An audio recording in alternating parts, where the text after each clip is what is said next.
Y sabemos que Dios no oye a los pecadores.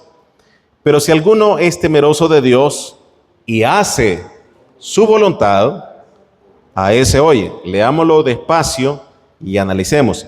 Y sabemos, no dice y sé, sino que dice y sabemos. Amén. Que Dios no oye. Cuando dice que no oye es porque no oye a los pecadores.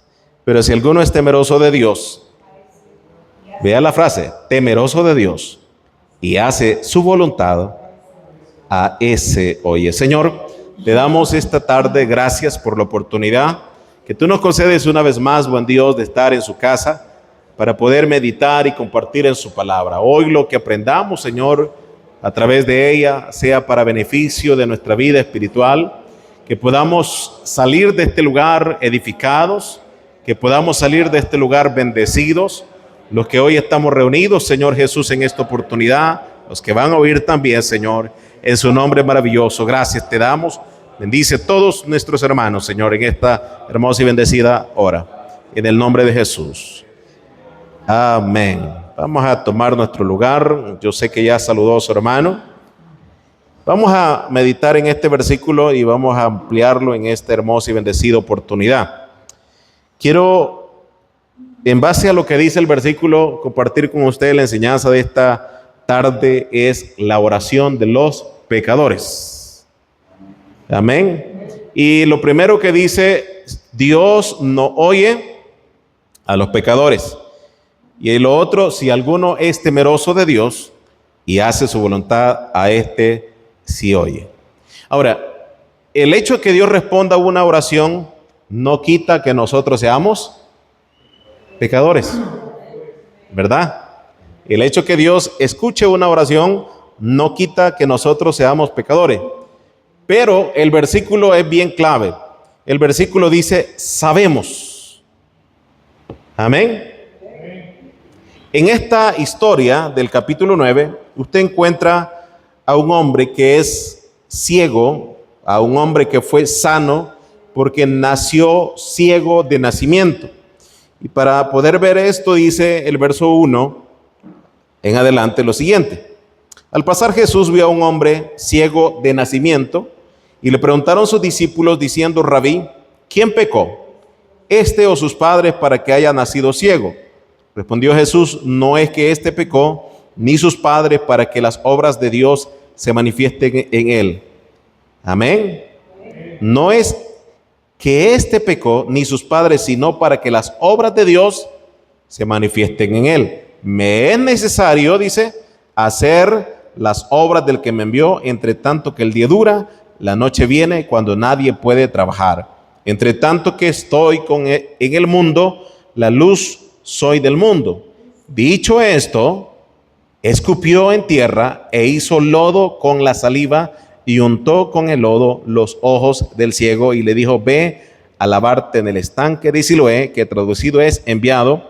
Fue entonces y se lavó y regresó viendo.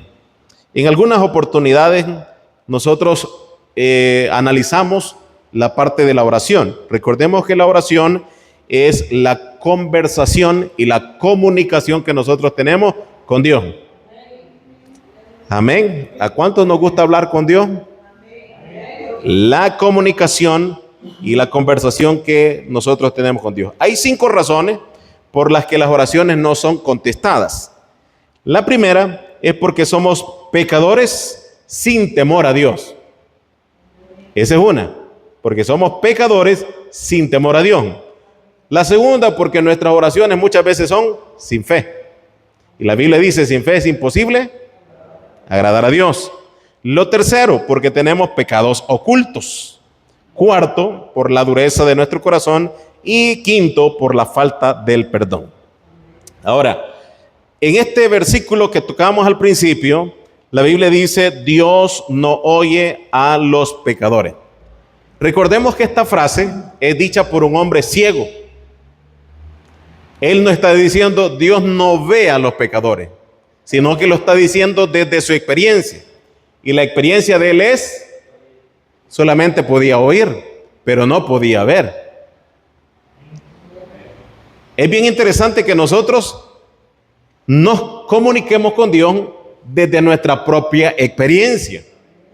Nosotros no podemos comunicarnos con Dios con la experiencia de alguien más, sino con nuestra propia experiencia.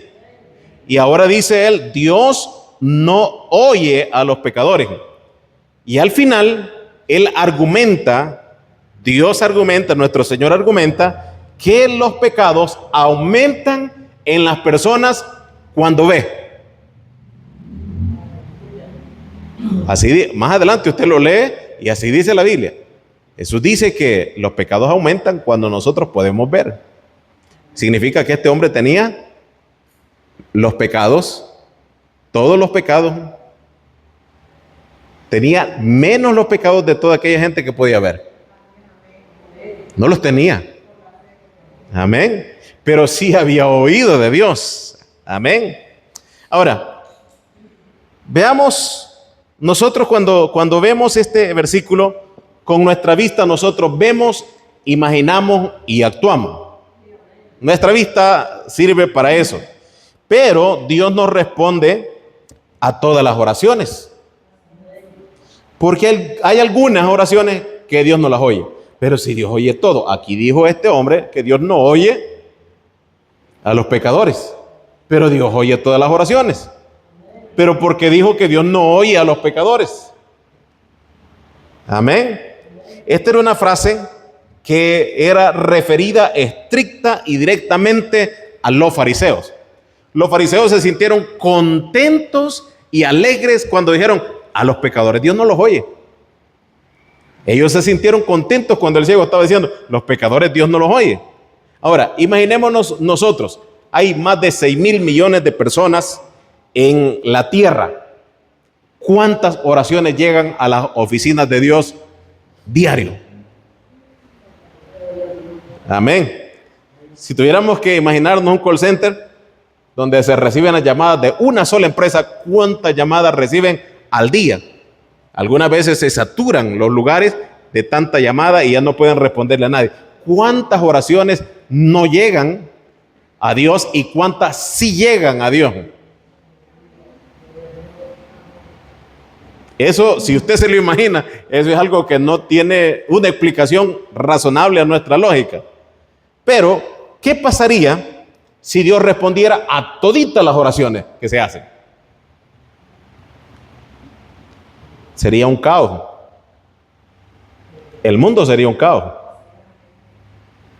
¿Por qué razón? Porque muchas veces nosotros en la iglesia le pedimos a Dios bendiciones. Y si todo el mundo le pide a Dios bendiciones, ¿dónde quedan los pobres? Y el Señor dijo, los pobres siempre van a haber. Si le pedimos a Dios, si todos le pidieron, Señor, yo quiero estar sano, los hospitales estarían vacíos y no tendrían trabajo los enfermeros ni los médicos. Entonces Dios tiene todo muy equilibrado, con un propósito. Aquí lo dice, para que la gloria de Dios sea manifestada. Por esa razón es que Dios tiene las cosas equilibradas, para que la gloria de Dios sea equilibrada. Ahora, ¿qué pasaría si Dios solo respondiera las oraciones de aquellas personas que son dignas de que se les responda? Porque hay personas que son dignas que se les responda y hay otros que no. Entre los que no, pues me puedo considerar yo. Amén. Pero hay gente que sí es digna de que se le escuche sus oraciones. ¿Qué pasaría si Dios solo a ellos les escucha y solo a ellos les responde y a los que no son dignos no les responde? Amén. Nosotros los pecadores quedaríamos excluidos, quedaríamos fuera. Entonces ya no habría sentido clamarle a nuestro Dios. Y la acción de Dios al responder a toda la raza humana es solamente por la gracia de Él. En algunas ocasiones a la gente que es digna, Dios no le responde tampoco. Pero si son dignos. Y en algunas ocasiones la gente buena le va mal. Ahí está Job. Job, dice la Biblia, que era un hombre íntegro delante de Dios. Pero ¿qué sucedió? Le llegó la prueba también. Le llegó la enfermedad. Le llegó una situación difícil. Ahora, dice la palabra de Dios, este hombre, Dios no oye a los pecadores. Esa frase, hermanos, se está refiriendo a los pecadores voluntarios en su estilo de vida. A un pecador que él ya es normal. Él ya no siente remordimiento, ya no se inmuta, es su estilo de vida, es su forma de ser, es como él vive. Eso es lo que sucede con un hombre o con una mujer que es un pecador voluntario, que no le tienen que decir que haga algo malo porque él ya le nace hacerlo. Amén. Y la pregunta es, ¿por qué lo hace? Porque muchas veces no existe en ese tipo de personas el temor a Dios. Y ahora vea lo hermoso de esto. No sé si usted se ha fijado, pero en algunas ocasiones hay gente que se aparta de Dios y Dios le sigue bendiciendo. Y Dios lo sigue prosperando. Y Dios lo sigue sacando adelante. Y nos preguntamos, ¿y por qué es esto? Muchas veces solamente son incentivos de Dios para que la gente regrese y no se olvide de Dios.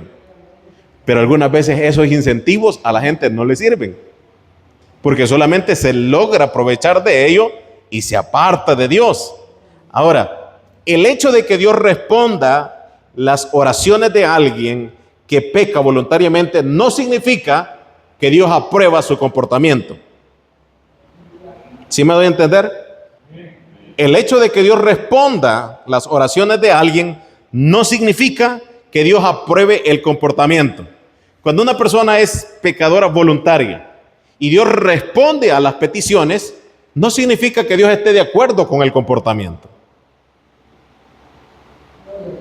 Porque responde entonces Dios por dos cosas. Primero, por la fe, porque la fe mueve montañas. Y segundo, por la necesidad, porque la petición que nosotros hacemos con fe y la necesidad de otra persona hace que la respuesta llegue. Ahora, una persona que recibe respuesta de Dios y no cambia, debería alegrarse y pensar por qué Dios me está bendiciendo y me está respondiendo si no cambio. Debería analizar su comportamiento. Y ahora, por esa razón dijo este hombre, ser temeroso de Dios y hacer su voluntad. Vamos a un ejemplo de un hombre que era temeroso de Dios. Cornelio, Hechos capítulo 10, quiero tocar varios versículos. Vamos a Hechos capítulo 10, versículo 2, versículo 22, versículo 30 y versículo 31. Vamos a leerlos. Hechos capítulo 10, versículo 2. Vea lo que sucede con este hombre. Déjeme aclararle algo. Este hombre no era cristiano. Este hombre no era ni bautizado. Este hombre no estaba ni arrepentido. Pero mire qué característica. ¿Lo tiene? Dice el verso 2. Piadoso. ¿Y qué dice? Y temeroso de Dios. ¿Con quién? Con toda su casa, y que hacía muchas limosnas al pueblo y oraba a Dios de vez en cuando. Amén. Vamos a leer y después vamos a analizar las características. Verso 22. Vamos al verso 22. Ellos dijeron, ahora, eso es lo que Pedro, en el versículo 2, lo que Pedro escribe acerca de, Lucas escribe acerca de Cornelio, y es lo que dice Lucas en esta oportunidad. Pero ahora una cosa es lo que diga un discípulo, pero otra cosa es lo que diga la gente de uno. Y el verso 22 dice, ellos dijeron, Cornelio, el centurión, varón justo y temeroso de Dios, y que tiene buen testimonio en toda la nación de los judíos, ha recibido instrucciones de un santo ángel de hacer venir a su casa para oír tus palabras. Verso 30. Entonces Cornelio dijo: hace 4 días que a esta hora yo estaba en ayunas, a las 3 de la tarde, mientras oraba en mi casa.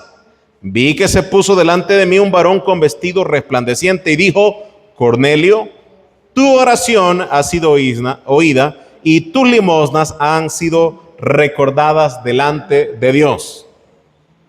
Ahora, de esos versículos que hemos tomado, vamos a extraer 6 características de una persona que es temerosa de Dios. Primero, dice que es piadoso y temeroso de Dios con los de su casa y con los de afuera. Amén. La piedad es debe ser una característica grande en la vida del cristiano que ora.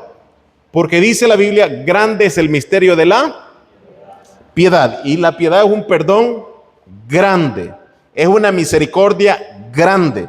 Y ahora dice que es para los de adentro, los de su casa, y también para los de afuera. Amén.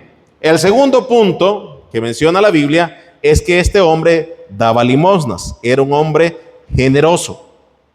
Amén. Lo que era, lo vivía, lo compartía y también lo hacía desde el punto de vista económico.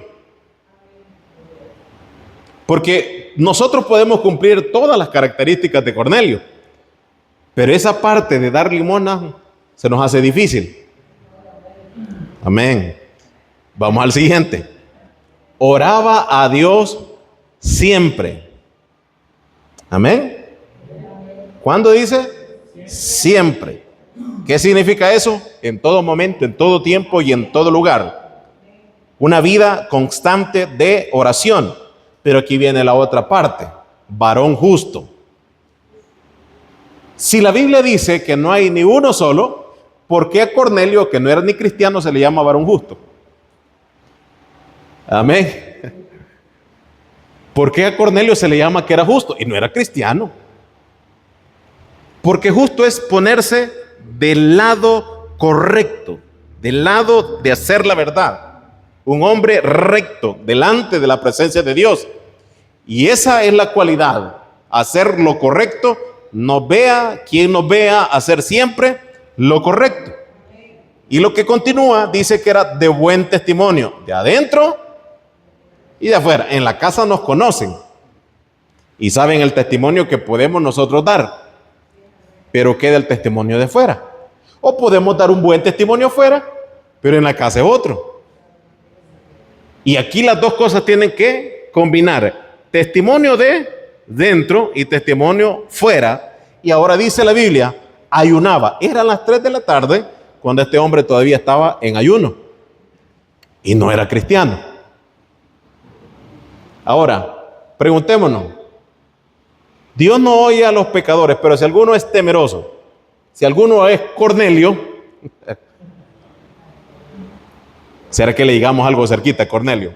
No era cristiano, les aclaro, no era cristiano, le llegamos algo cerquita. Amén. Piadoso y temeroso de Dios, con los de adentro y con los de afuera, generoso en la parte económica, oraba siempre, era un hombre justo, de buen testimonio y ayunaba. ¿Cuántas de esas tenemos nosotros? Porque dice, Dios no oye a los pecadores, pero si alguno es temeroso, y dentro del temor a Dios entran estas 6 cualidades que tenía Cornelio. Y la pregunta es, ¿estaremos allí en alguna de esas? Amén. Ayunar siempre, orar siempre, dar buen testimonio siempre, ser generoso en la iglesia. Amén.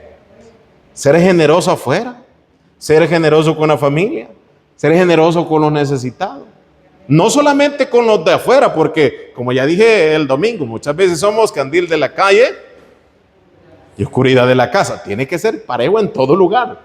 Se dice la historia que este hombre levantó una mezquita o una sinagoga para los judíos y que no era la gente no era de su misma gente. Aparte de eso, era un romano. era un gentil, no era ni un judío. Hasta los judíos podían haber quedado cortos con él. Amén. Y lo que ocurre con este hombre es que después llega Pedro, usted conoce la historia, llega Pedro y dice, ahora entiendo que Dios no hace acepción de personas. ¿Por qué razón Dios escuchó las oraciones de este hombre? Porque cumplía con las características de alguien que fuera temeroso delante de Dios y que hacía su voluntad. ¿Hacemos la voluntad de Dios? Continuemos. Mateo capítulo 12, versículo 50. ¿Qué es hacer la voluntad de Dios? Mateo capítulo 12, versículo 50. Dice, porque todo aquel que hace la voluntad de mi Padre, que está en los cielos, eso lo dice Jesús, ese es mi hermano y hermana y madre. Recordemos que a Jesús le dicen, mira, aquí están tus hermanas, tu hermano y tu madre, te buscan. Y ahora Jesús dice, el que haga la voluntad de mi Padre que esté en los cielos, es mi hermano y mi hermana. Ahora, en la parte que vimos anteriormente estamos hablando solamente del temor a Dios. Pero hoy vamos a la parte de hacer la voluntad de Dios, porque son dos cosas. La primera es temor a Dios y la segunda es la voluntad de Dios. ¿Entramos en la parte del temor a Dios? Difícilmente. Pero si no entramos en la parte del temor a Dios, ¿será que entramos en la parte de hacer la voluntad de Dios? Bueno, para eso estamos, ¿verdad? Para aprender y para hacerla de aquí en adelante, si hasta el momento no lo hemos hecho. Entonces, antes de saber cuál es la voluntad de Dios, debemos saber cómo es la voluntad de Dios. Amén. Son dos cosas muy diferentes. Antes de saber cuál es la voluntad de Dios, debemos saber cómo es la voluntad de Dios. Vamos a nuestra Biblia. Romanos capítulo 12, versículo 2. Es un versículo que usted se lo sabe. Y si no se lo sabe, creo que ya lo ha leído y lo haya escuchado alguna vez. Dice Romanos capítulo 12, versículo 2. No os conforméis a este siglo, sino transformaos por medio de la renovación de vuestro entendimiento, para que comprobéis cuál sea la buena voluntad de Dios. ¿Qué dice la Biblia? Agradable y perfecta. Buena, agradable y perfecta. Así es la voluntad de Dios. Aunque no nos guste, la voluntad de Dios es buena, agradable y perfecta. Pero esto no era lo que yo quería, pero esa es la voluntad de Dios. Y es agradable y es perfecta. Amén.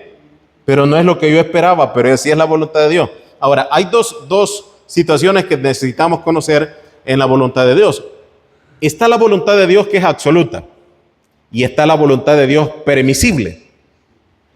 La voluntad de Dios absoluta es que nadie se mete en sus decisiones.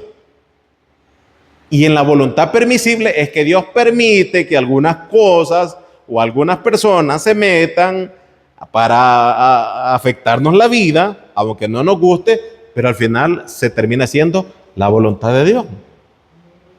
Cuando usted le hacen un daño, le hacen un mal, hay una persona que está en contra de usted, esa es la voluntad permisible de Dios. Dios lo permite. Pero el hecho que Dios lo permite no significa que esté de acuerdo. Son dos cosas muy importantes de conocer. La voluntad permisible. Dios permite que sucedan muchas cosas, pero en la voluntad absoluta de Dios obran cosas sobrenaturales. Por ejemplo, en la voluntad absoluta de Dios obran los milagros. No hay necesidad de un médico, pero Dios hace un milagro. Esa es la voluntad absoluta de Dios. Cuando Dios hace un milagro extraordinario, esa es la voluntad absoluta. Y la Biblia dice que la voluntad de Dios es buena, es agradable y es perfecta. Y como ya decía, hay cosas que no nos van a gustar. Hay cosas que no nos van a parecer, pero esa es la voluntad de Dios. ¿Y cómo debemos aceptarlo? Como algo bueno, como algo agradable y como algo perfecto. ¿Por qué se acepta de esta manera? Por lo que dice Romanos 12, 2.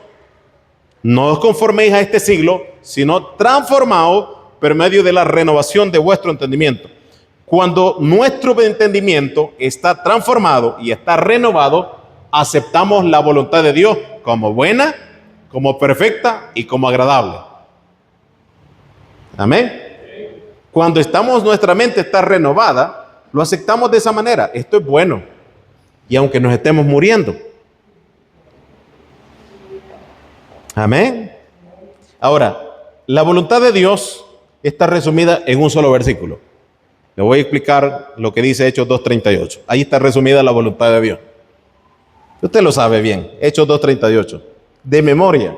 Pedro les dijo, ¿cuál es la voluntad de Dios? Arrepentíos y bautícese cada uno de vosotros en el nombre de Jesucristo para perdón de los pecados y recibiréis el don del Espíritu Santo. Ahora, tres cosas importantes aquí en la voluntad de Dios. Primero es el arrepentimiento. Estas tres cosas, hermanos, no se discuten. ¿O sí se pueden discutir? No, es la voluntad de Dios. Es buena, es perfecta, agradable, y esa es la voluntad de Dios. ¿Cuál es la voluntad de Dios? Que el ser humano se arrepienta.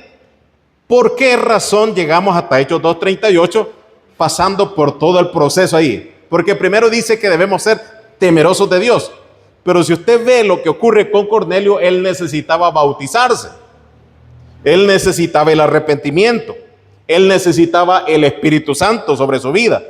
La voluntad de Dios en él era que esto se cumpliera. Aunque él ya era temeroso, le faltaba cumplir la voluntad de Dios. Algunas veces ya cumplimos la voluntad de Dios, pero nos falta la parte de ser temerosos de Dios. Vamos a las tres partes. Primero, el arrepentimiento. ¿De qué nosotros debemos arrepentirnos? De todas las obras malas, de todos nuestros pecados, de toda contaminación y de todo lo que la Biblia describe que es malo. ¿Y qué de las cosas que la Biblia no describe? Pues allí está el Espíritu Santo y está la conciencia. Lo segundo, el bautismo. Y no cualquier bautismo. Usted sabe que el bautismo es en el nombre de Jesucristo. ¿Y para qué es el bautismo? Según Hechos 2:38 es para perdón de los pecados. Y la voluntad de Dios es que toda la raza humana se bautice en el nombre de Él. No en el nombre de alguien más, no en los títulos de alguien más. Escuchaba la predicación de un adventista esta semana y estaba escuchándolo porque los adventistas son buenos para citar la Biblia. Y le preguntan a él, ¿cuál es el bautismo verdadero? ¿En el nombre de Jesús o en el nombre de Padre, Hijo y Espíritu Santo? La tercera parte de la enseñanza estaba buena, porque empezó a citar todos los versículos que nosotros conocemos. Ahí habla en singular, habla del nombre, y así con esta frase, como lo estoy diciendo, lo decía él: Padre no es nombre, Hijo no es nombre y Espíritu Santo no es nombre. Yo creo que ya se hizo unicitario, dije yo, o ya se hizo pentecostal. Y Padre no es nombre, Hijo no es nombre y Espíritu Santo no es nombre. Y ahí habla de un nombre, dice. Entonces, ¿en qué nombre nos debemos bautizar? Dice él. Si ustedes observan, dice, el nombre que fue profetizado para Dios manifestado en carne, dice, fue el nombre de Jesús. Y que fue heredado por parte de los ángeles. Pero ¿qué significa el nombre de Jesús? Dice él. Ahí entró ya el problemita. ¿Qué significa el nombre de Jesús? Y dice él, el nombre de Jesús significa Jehová, Salvador. Y como el nombre de Jesús es Jehová, y Jesús es el Padre, Jesús es el Hijo, y Jesús es el Espíritu Santo, el bautismo tiene que ser en el nombre de Jehová, dice. Y yo dije, iba bien, dije, iba bien, pero al final como que se perdió. Pero el bautismo fue elegido así, de parte de Dios, que es en el nombre de Jesucristo. Esto es para que nosotros comprobemos la voluntad de Dios.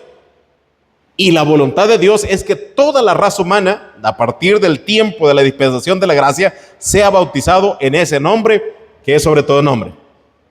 Lo tercero, el mismo Hechos 2:38 dice, recibir el Espíritu Santo. Y la señal inicial de recibir el Espíritu Santo es cuando hablamos en lengua. Ahora, a partir de allí, entra una serie de cosas.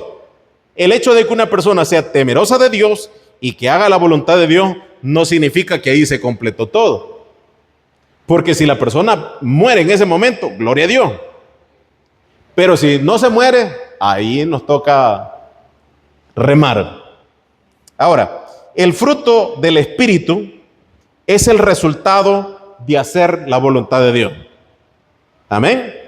Ahora, el fruto del Espíritu usted lo conoce en Gálatas 5:22, donde dice que es amor, gozo, paz, paciencia, benignidad, bondad, fe, mansedumbre y templanza. Y ahora dice, contra tales cosas no hay ley. Entonces, al final, el apóstol Pedro termina diciendo que es el Espíritu Santo en nosotros, y si el Espíritu Santo está en nosotros, va a producir fruto. Amén. Ahora, si no he demostrado fruto, entonces no estoy haciendo la voluntad de Dios, ni estoy siendo temeroso de Dios, y por ende soy un pecador más y un pecador voluntario más. Y es esas las razones por las que nuestras oraciones no son oídas, porque nosotros somos pecadores muchas veces voluntarios. Pero si ya cumplimos Hechos 2:38, debemos cumplir las características de Hechos 10. Siempre seremos pecadores, ¿o no? Pero pecadores con dos atributos: con temor a Dios y haciendo su voluntad. Porque el mismo Pedro dijo, bueno, el bautismo que corresponde a esto ahora nos salva, no quitando las inmundicias de la carne. Eso significa que todos los días este hombre que era ciego dijo, bueno, se ha oído, yo no he oído de nadie que haya recibido un milagro como lo he recibido yo. Lo dijo él. Y ahora Jesús habla con ellos más adelante porque ocurrió un problema. Déjeme decirle lo siguiente. En Juan capítulo 9, versículo 31, vamos a ir leyendo ahí en esta oportunidad. Juan capítulo 9, verso 31, dice lo siguiente. Y sabemos que Dios no oye a los pecadores, pero si alguno es temeroso de Dios y hace su voluntad, a ese oye. Temeroso, ya vimos todas las características de Hechos 10, y hacer su voluntad, ya las vimos también. Entonces, cuando somos temerosos y hacemos la voluntad de Dios, somos pecadores, pero Dios siempre nos oye. Y el verso 32 dice, desde el principio no se ha oído decir que alguno abriese los ojos a uno que nació ciego. Amén. Bueno, él no había oído, pero Juan dice, si se tuviera que escribir todo lo que Dios hizo, no cabería en los libros de todo el mundo. Eso significa que tal vez hubo algún otro milagro parecido, pero este ciego no lo había oído, o no lo había visto, mejor dicho. Y él no lo había oído. Ahora dice acá, si este no viniera de Dios, nada podría hacer. Está hablando con los fariseos que le estaban acusando y señalando a él. Y en el verso 34 dice, respondieron y le dijeron, tú naciste del todo en pecado. Y aquí está un problema. Un ciego enseñando a alguien que podía ver, que nunca había leído, pero que así había oído. Y como la fe no entra por leer, ¿por qué entra la fe? Por el oír. Diferente fuera que la Biblia dijera, la fe entra por el leer. No, la fe entra por el oír. Y ahora dice acá, respondiendo le dijeron, tú naciste del todo en pecado y nos enseñas a nosotros. Le hacen una pregunta, ¿te atreves a enseñar? Si nosotros somos fariseos, ¿cómo te pones a creer que nos vas a enseñar a nosotros si tú eras un hombre ciego? Y ahora mire lo que dice, tú naciste del todo en pecado. En el verso 1, lo que leímos al principio, dice la Biblia que los discípulos le preguntan al Señor, ¿quién pecó? ¿Este o pecaron sus padres? ¿Y qué respondió Jesús? No es que haya pecado este, ni es que pecaron sus padres, pero que dijeron los fariseos, tú naciste en pecado. ¿De dónde sacaron ellos esa conclusión? ¿O qué les aseguraba eso? Porque toda persona que nacía con una deformación física se consideraba que era por pecado de los padres. Y aún en la actualidad todavía se considera así. Cuando hay veces que no es de esa manera. Pero ellos lo consideraban de esa manera. Y entonces le dicen, tú naciste del todo en pecado.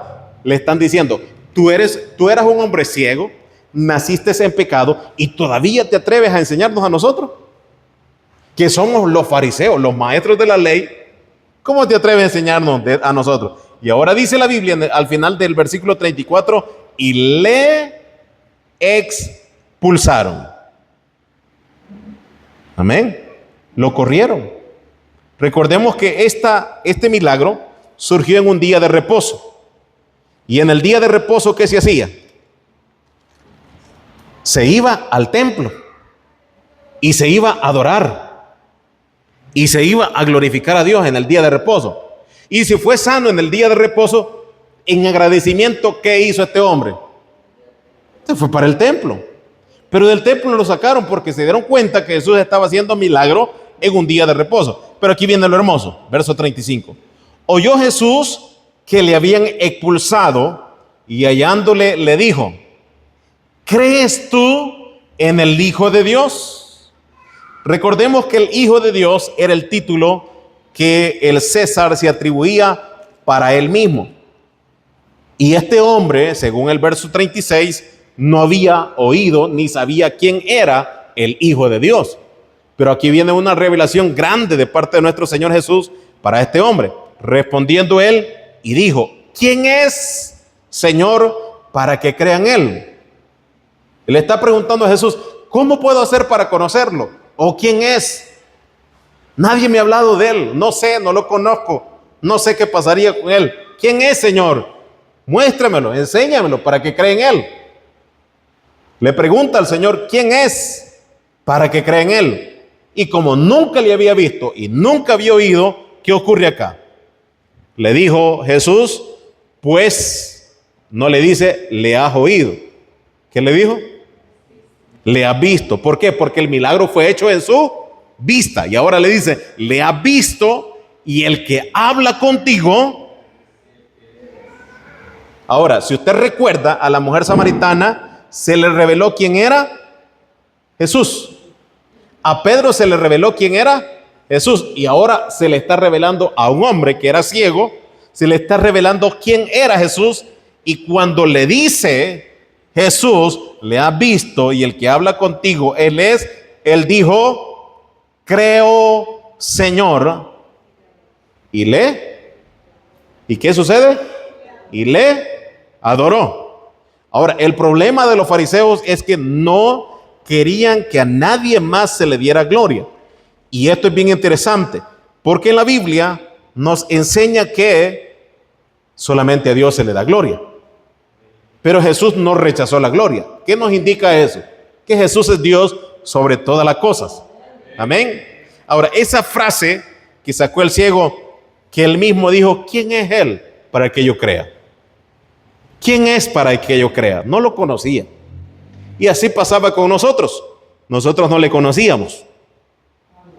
Y como dijo Job, de oídas te había oído, pero ahora mis ojos te pueden ver. Yo había oído del Señor. Había oído que Él hacía milagro.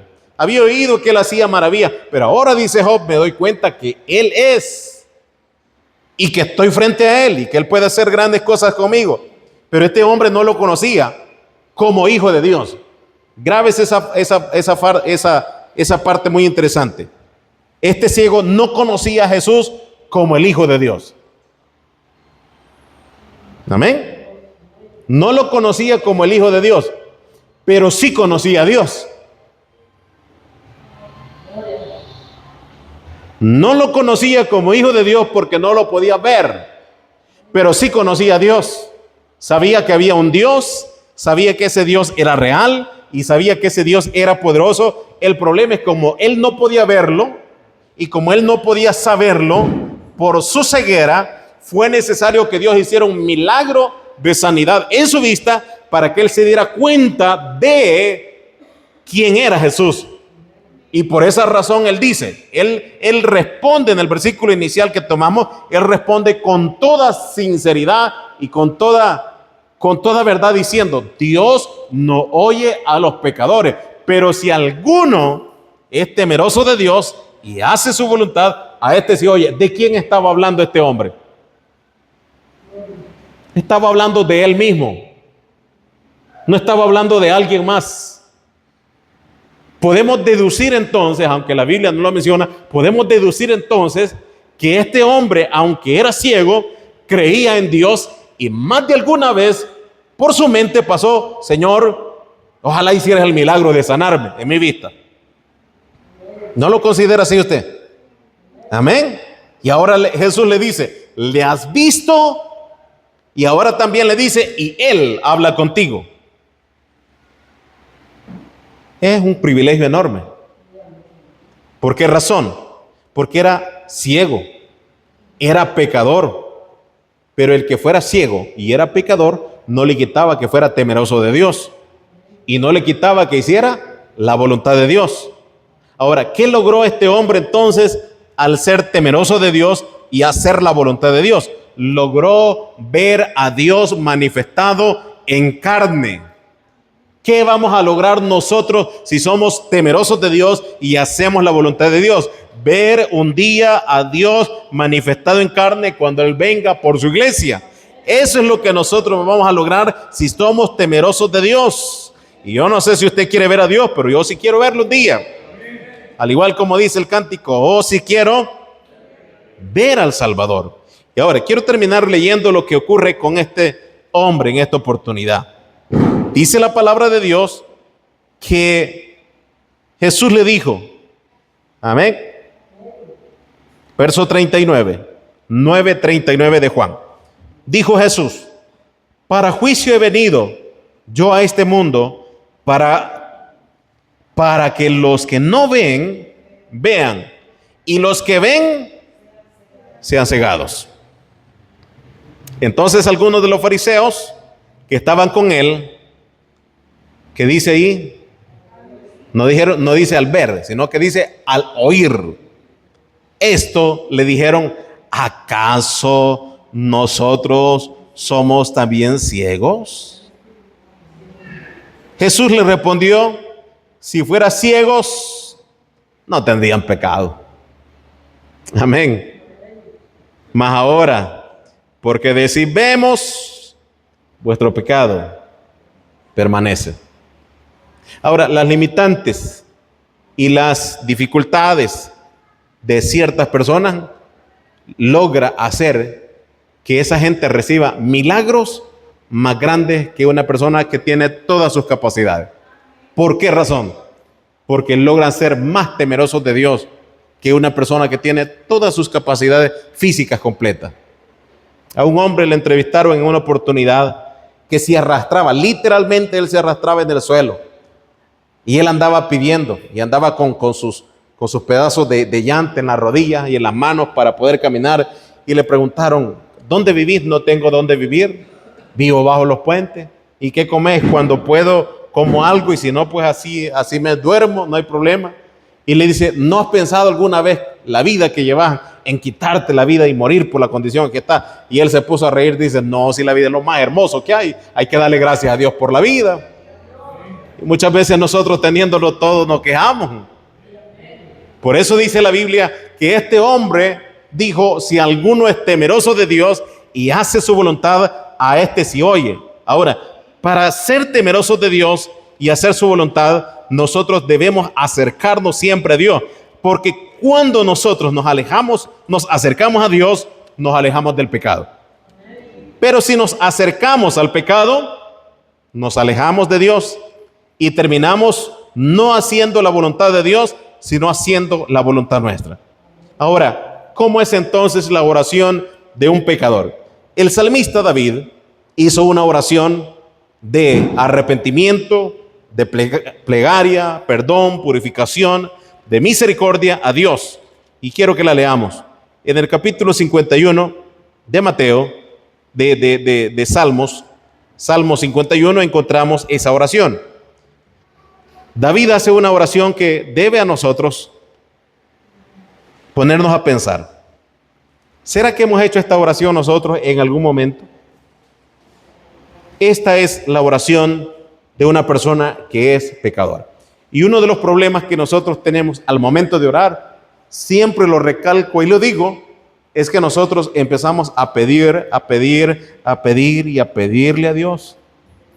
Y el Padre nuestro no dice que le pidamos a Dios, sino que empecemos santificando su nombre. Y ahora dice esta oración de un pecador, dice: ten piedad de mí, oh Dios, conforme a tu misericordia, conforme a la multitud de tus piedades, borra mis rebeliones. Lávame más y más de mi maldad y límpiame de mi pecado. Porque yo reconozco mis rebeliones. Esto es hermoso, reconocer. Yo reconozco mis rebeliones y mi pecado está siempre delante de mí. Contra ti solo he pecado y he hecho lo malo delante de tus ojos, para que seas reconocido justo en tu palabra y tenido por puro en tu juicio. He aquí, en maldad he sido formado, y en pecado me concibió mi madre. He aquí, tú amas la verdad en lo íntimo, y en lo secreto me has hecho comprender sabiduría. Purifícame con hisopo, y seré limpio. Lávame, y seré más blanco que la nieve.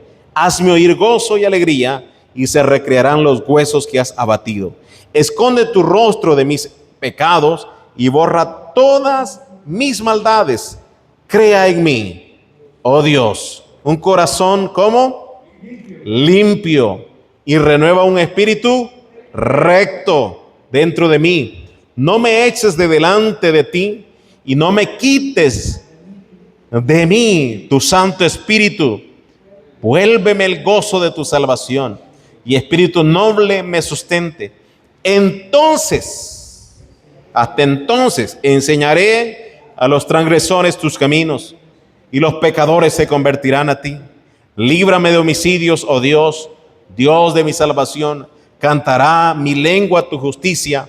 Señor, abre mis labios y purifica mi boca tu alabanza, porque no quieres sacrificio, que yo lo daría. No quieres holocausto.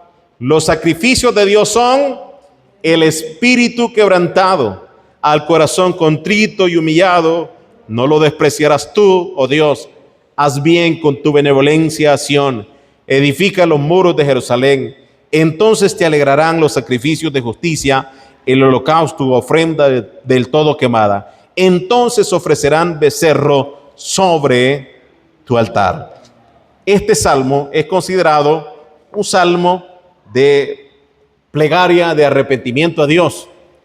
Después que David pecó delante de Dios con Betsabé, después que mató a Urías Eteo, después que engañó y después que hizo tantas cosas, pero es un salmo considerado de arrepentimiento delante de Dios.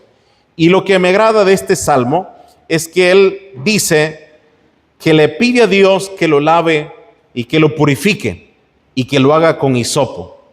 Un hisopo era una hoja áspera como espina. Y dice: si es posible que me limpies así, hazlo, Señor.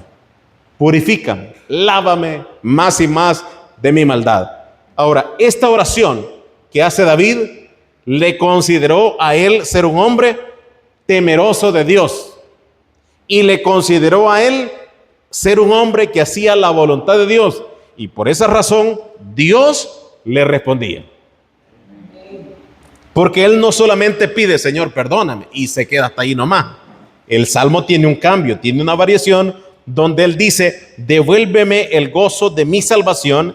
Y cuando él dice devuélveme ese gozo, después dice: entonces enseñaré. Allí hace un cambio. Entonces enseñaré a los transgresores tus caminos, y los pecadores se convertirán a ti. Hace un cambio. No solamente se queda con el perdón, sino que el perdón también lo transfiere a alguien más, diciendo: si el Señor me perdonó a mí, también puede perdonar a otro. Si el Señor me perdonó a mí, puede perdonar mi familia. Puede perdonar a todo el que quiera ser temeroso de Dios y hacer su voluntad. Como pecadores, ¿cómo han sido nuestras oraciones?